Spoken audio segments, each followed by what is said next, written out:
Hello friends, my self रचना कौल। और अब मैं फिर से आ गई हूँ आपको नेक्स्ट टॉपिक समझाने के लिए पावर शेयरिंग का। हमने पिछले वीडियोस में पढ़ा बेल्जियम के बारे में, श्रीलंका के बारे में, क्यों पावर शेयरिंग की जरूरत होती है। फिर हमने पढ़ा कि पावर शेयरिंग एक्चुअली में क्यों जरूरत है, प्रूडेंशियल और जो है मॉरल रीजंस के लिए। फिर हमने ये भी पढ़ा कि पावर शेयरिंग क्यों इतनी डिजायरेबल है, क्या इंपॉर्टेंस है पावर शेयरिंग की, और इंडिया में किस तरह पावर शेयर हुआ है। और आज हम पढ़ेंगे फॉर्म्स ऑफ पावर शेयरिंग। ठीक है, basically forms of power sharing की ओरिजिन कहाँ से आई, ये पावर शेयरिंग की कॉन्सेप्ट कहाँ से आया। क्या हुआ कि लोगों ने बोला कि पहले क्या होता था, powers just concentrated only few hands और one hand, as we can see in the example of dictatorship, monarchy. और कभी कभी डेमो, जैसे चाइना में भी what we observe, the CCP has the authority to take the decisions. So वहां पे election तो जरूर होते थे, लेकिन प्रॉब्लम क्या होती थी कि लोगों से कभी ओपिनियन नहीं लिया जाता था कि वो कंट्री में क्या चाहते हैं। तो यहाँ पे क्या हुआ कि लोगों ने सोचा कि अगर पावर शेयरिंग हमने लोगों के बीच डिवाइड कर दी तो it will take a lot of time. तो जो डिसीजंस लेने हैं वो क्विक नहीं ले पाएंगे, बहुत टाइम लगेगा उसको इम्प्लीमेंट करने में। बट ये दूसरी साइड अगर हम देखें तो ये डेमोक्रेटिक फॉर्म ऑफ गवर्नमेंट के लिए बहुत ही इंपॉर्टेंट था, एक बहुत ही बेसिक प्रिंसिपल था। क्योंकि डेमोक्रेसी, एक गुड डेमोक्रेटिक गवर्नमेंट क्या बोलती है, ये कहती है कि हर डाइवर्स ग्रुप, यानी हर type of group, whether on the cultural, हर एक एथनिक ग्रुप को इक्वल इंपॉर्टेंस मिले, उनकी वॉइस को सुना जाए, तभी हम कहेंगे कि इट्स अ ट्रू और a good democracy. So class, in modern democracy it is necessary to share the powers. So modern democracy में पावर शेयरिंग के अरेंजमेंट कुछ 4 तरीके से होती है, like horizontal form of power sharing, then we have a vertical form of power sharing, then we have power sharing on the basis of social groups, then political parties, pressure group, movement groups. कुछ इस तरह यहाँ पे powers को divide किया जाता है। तो सबसे पहले हम कवर करेंगे horizontal distribution of power sharing. यहाँ पे बेसिकली पावर्स को डिवाइड किया गया है 3 ऑर्गन्स में। क्या वो 3 ऑर्गन्स हैं? यहाँ पे लेजिस्लेचर, एग्जीक्यूटिव और जुडिशरी। इसको हम ऑर्गन्स ऑफ द गवर्नमेंट भी कहते हैं, प्लस हम इसको चेक एंड बैलेंस सिस्टम भी कहते हैं। अब हम बताएंगे क्यों कहा जाता है इसको ऑर्गन्स ऑफ द गवर्नमेंट। क्योंकि हॉरिजॉन्टल क्या है? Horizontal, when I talk about horizontal, it's we are talking about sleeping line. When I'm talking about sleeping line means हर एक ऑर्गन इक्वल है, यहाँ पे हर एक का पावर जो है इक्वली डिवाइडेड है। जैसे कि यहाँ पे हम देख सकते हैं लेजिस्लेचर, एग्जीक्यूटिव और judiciary.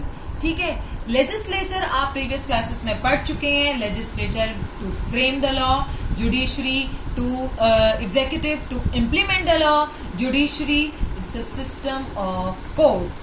If I talk about judiciary system of courts, in India we have 3 types of court: Supreme Court, High Court, then District Court. Subordinate courts होते हैं, Civil Courts, Criminal Courts, बहुत सारे courts। लेकिन Supreme Court एक ही होता है country का, जिसका जजमेंट हाई प्रायोरिटी होती है, उसका डिसीजन सबको मानना पड़ता है, चाहे वो बड़ा सा बड़ा पॉलिटिकल पार्टी हो, पॉलिटिकल लीडर हो, क्या चाहे क्यों ना वो पीएम हो। क्लियर? आप इसके बारे में ऑलरेडी प्रीवियस क्लासेस में पढ़ चुके हैं। And we have 25 high courts in India. और कुछ स्टेट्स जो हैं एक हाई कोर्ट को 2 से या 3 स्टेट शेयर करती हैं, और कई स्टेट में एक से ज्यादा हाई कोर्ट होते हैं। Like in Jammu and Kashmir we have 2 high courts. Then we talk about northeastern states, I hardly have 2 or 3 high courts. In totality, all the 7 sisters, and this is all about judiciary. And I will give you the example of legislature, executive and judiciary. कैसे होता है ये legislature, executive? देखो, हमारी country का जो constitution है नवंबर 1947 तक प्रिपेयर्ड हो चुका था, तो हम क्या कहेंगे, फ्रेम हो चुका था, यानी लेजिस्लेचर का अपना काम कर चुकी थी। अब बात आती है कि इसको कंट्री में कैसे इंप्लीमेंट किया जाएगा।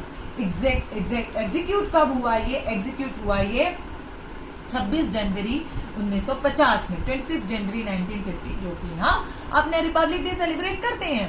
तो 26 जनवरी 1950 में इसको इम्प्लीमेंट किया गया, यानी कि एग्जीक्यूटिव का काम है कि कैसे लॉ को इम्प्लीमेंट करें, और उसके बाद काम शुरू होता है जुडिशरी का, कि क्या वो कानून को फॉलो कर रहे हैं, whether they are following it, whether they are abiding it. If they are not following it, then the proper penalized action will be taken against them, isn't it? तो ये जुडिशरी, ये तीनों मिलकर एक दूसरे पे कंट्रोल करती है, इस तरह एक दूसरे पे चेक करती है क्या वो अपना काम सही से कर रहा है। You know class, sometimes the laws are framed up, it has a long discussion in Lok Sabha, Rajya Sabha, then it gets nullified.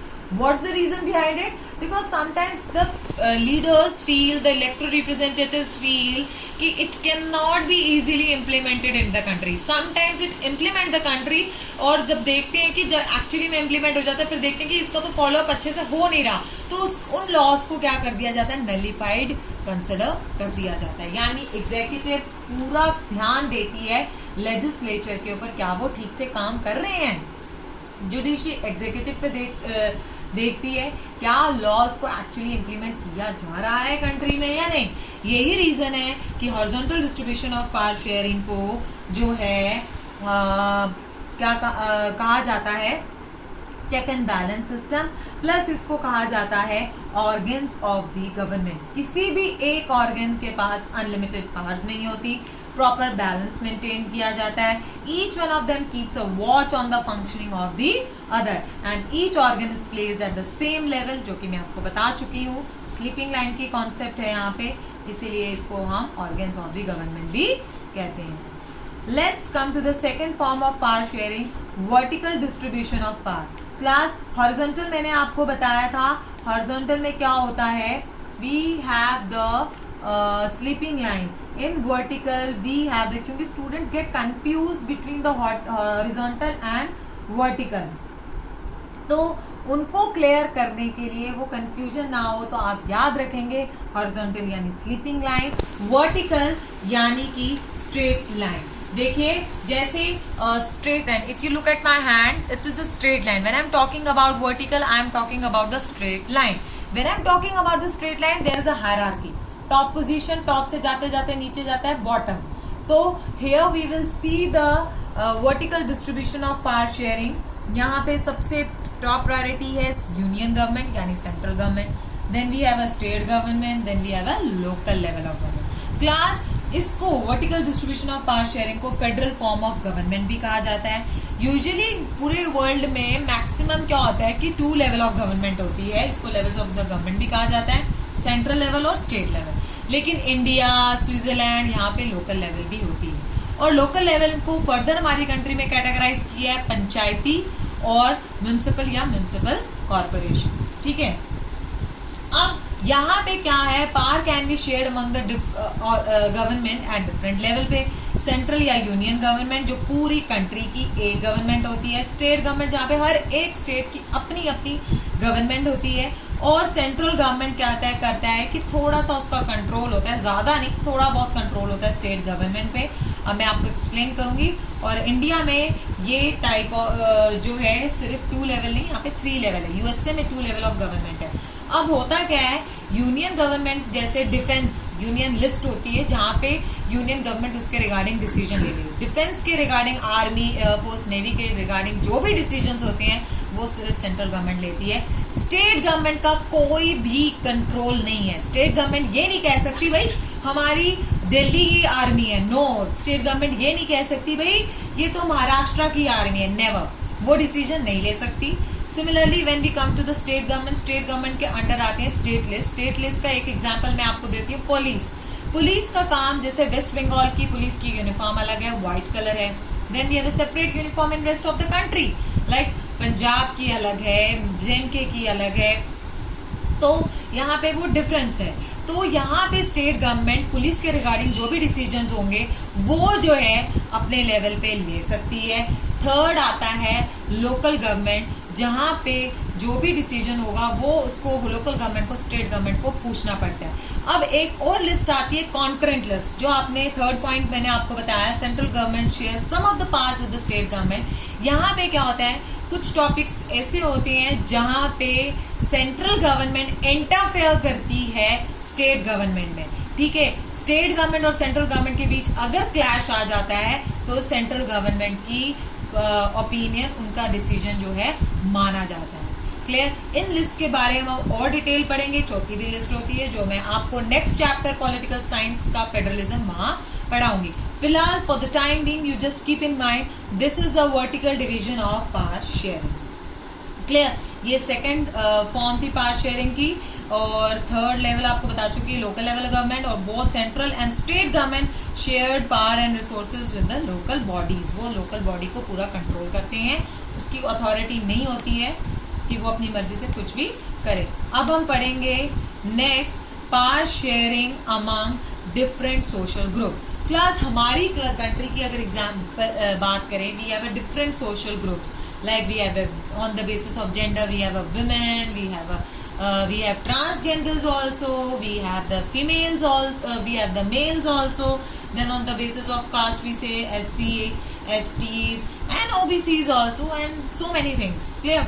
जब सोसाइटीज जो है डिफरेंट एथनिसिटी पे डिवाइड होती है, तो हमारी जो पावर शेयरिंग है समटाइम्स पावर इन लोगों को भी दी जाती है, सोसाइटी के बेसिस पे भी डिवाइड होती है, ठीक है। Socially weaker section also have to share, मतलब ऐसा नहीं है कि वो माइनॉरिटी में है तो उनका कोई राइट नहीं बनता कुछ भी ओपिनियन शेयर करने का, ऐसा कुछ नहीं है, ठीक है। जैसा कि हम देख सकते हैं कम्युनिटी गवर्नमेंट थी बेल्जियम में, एक बहुत बड़ा एग्जाम्पल है।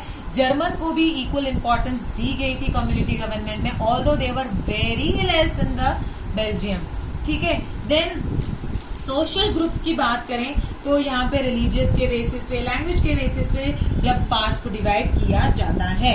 क्लियर। जैसे फॉर एग्जांपल अगर मैं इंडिया की बात करूँ, यहाँ पे रिजर्व कॉन्स्टिट्यूंसीज है, यहाँ पे SC STs की एक जो है फिक्स कॉन्स्टिट्यूंसीज कर दी गई है कि इस कॉन्स्टिट्यूंसी में जो है इतनी रिजर्व कॉन्स्टिट्यूंसीज होंगी SCs के लिए, STs के लिए और OBCs के लिए। सिमिलरली पार्लियामेंट में भी 1/3 सीट्स जो है विमेन के लिए रिजर्व है। तो हम कहते हैं कि इस तरह जो है पावर्स को सोशल ग्रुप्स में भी डिवाइड किया जाता है। Then the last form of power sharing is the power sharing on the basis of political party, pressure group, movement groups and political party, pressure groups and movement groups. Class ये 3 terms हैं, जो 3 terms का meaning क्या है। Political party क्या होती है? It is a group of people where people wants to come in the power, they want to hold the power in the government and they come to contest the election. इनका prior motive होता है, वो लोगों की demand सुनते हैं, लेकिन उनका मोटिव होता है कि सरकार हथियाना, ठीक है, सरकार को हथियाना, यानी कंट्री को रूल करना, सरकार को रूल करना। तो यहाँ पे जैसे हमारी कंट्री में Congress, BJP, NCP, Shiv Sena, BSP, so many parties we are going on, तो इस तरह भी उनको भी राइट होता है कि वो अपनी बातें गवर्नमेंट तक रख सके। अगर रूलिंग पार्टी है तो ऑपोजिशन पार्टीज, जैसे कंट्री में right now BJP is ruling party, तो rest of the opposition party to have the right to speak about the government policies. ऐसा नहीं है कि वो नहीं बोल सकते। सेकेंड हमारे पास आता है pressure group. Pressure group basically एक ऐसा ग्रुप ऑर्गेनाइजेशंस होती हैं जो एक पर्टिकुलर ग्रुप की होती हैं। इनका मकसद लेकिन कंट्री को रूल करना नहीं होता, इलेक्शंस नहीं लड़ते हैं, ये बेसिकली एक ग्रुप बनाते हैं। जैसे टीचर्स का ग्रुप, जैसे हम सुनते हैं लॉयर्स का ग्रुप होता है बार एसोसिएशन, ठीक है। ऐसे एनवायरमेंटलिस्ट का ग्रुप होता है, लॉयर्स का ग्रुप, स्टूडेंट्स का ग्रुप, एबीवीपी पार्टी हम सुनते हैं। एबीवीपी पार्टी का एक स्टूडेंट लेवल पे यूथ पार्टी है, एक बीजेपी की साइड पार्टी है जो यूथ लेवल पे काम करती है। तो उनका भी राइट होता है कि वो अपनी डिमांड्स रखें, अपने ओपिनियंस रखें, वो थ्रू प्रोटेस्टेशन, डेमोन्स्ट्रेशन जो है रखते हैं, जिनका सेम ऑक्यूपेशन होता है या सेम इंटरेस्ट होता है, ओपिनियन होता है, तो वो एक ग्रुप बना लेते हैं, like teachers. Then we have environmentalist. Third आता है मूवमेंट ग्रुप, जहाँ पे हर टाइप के लोग मिक्स होते हैं। जैसे नर्मदा बचाओ आंदोलन का एक ग्रुप चला था, तो यहाँ पे जो है हर टाइप के लोग मिक्स हो जाते हैं। टीचर्स भी एक ही ग्रुप में है, स्टूडेंट्स एक ग्रुप में है, एनवायरमेंटलिस्ट एक ग्रुप में है, तो वो मिक्स होके जो एक पर्टिकुलर मोटिव के लिए लड़ते हैं उसे कहते हैं मूवमेंट ग्रुप। यहाँ पे क्या होता है कि कोई भी एक पॉलिटिकल पार्टी पूरी देर तक राज नहीं करती है, तो कभी ना कभी उसको पोजीशन छोड़नी पड़ती है, इसलिए कहते हैं कि पावर्स जो है इक्वली डिवाइड होती है पॉलिटिकल पार्टी के सीट। फिर यहाँ पे कोलिशन गवर्नमेंट बनती है, very important term once again. Coalition government क्या होती है? व्हेन टू और more parties join together, when two or more parties join together and form the government, we say that it is a coalition government. Clear? तो यहाँ पे coalition government जहाँ पे एक या एक से ज्यादा पॉलिटिकल पार्टी कंबाइन होकर पूरी कंट्री को रूल करती है, तो हम कहते हैं कि यहाँ पे कोलिशन गवर्नमेंट है।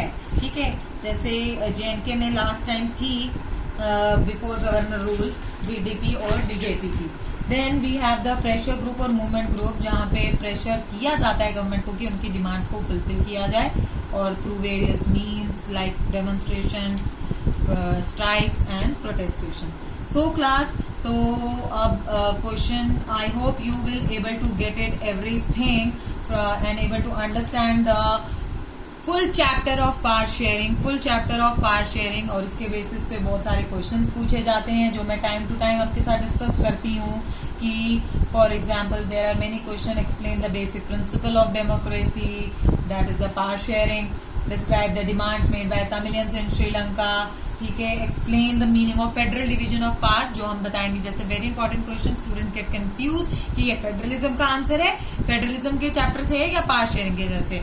Explain the meaning of the federal division of power sharing, यानी कि you need to explain the vertical distribution of power sharing here. ठीक है, या फिर पूछा जाता है which are the countries that have a federal division of power sharing, जैसे आप बता सकते हो USA है, इंडिया है। एक और आजकल क्या है कि आपको VQ value based question, case studies questions होते हैं, आपके NCERT क्वेश्चन जैसे दिया है यहाँ पे, वो आप गो थ्रू कर सकते हैं। Power sharing is the very spirit of democracy, तो इसमें आप moral reasons of power sharing को एक्सप्लेन कर सकते हैं। So these are the question which I have already explained you. So I hope you are able to get this topic, today's forms of power sharing, and in this way I wind up my chapter of power sharing, and I hope you like my videos, and please like my videos and subscribe it. Thank you and have a nice day.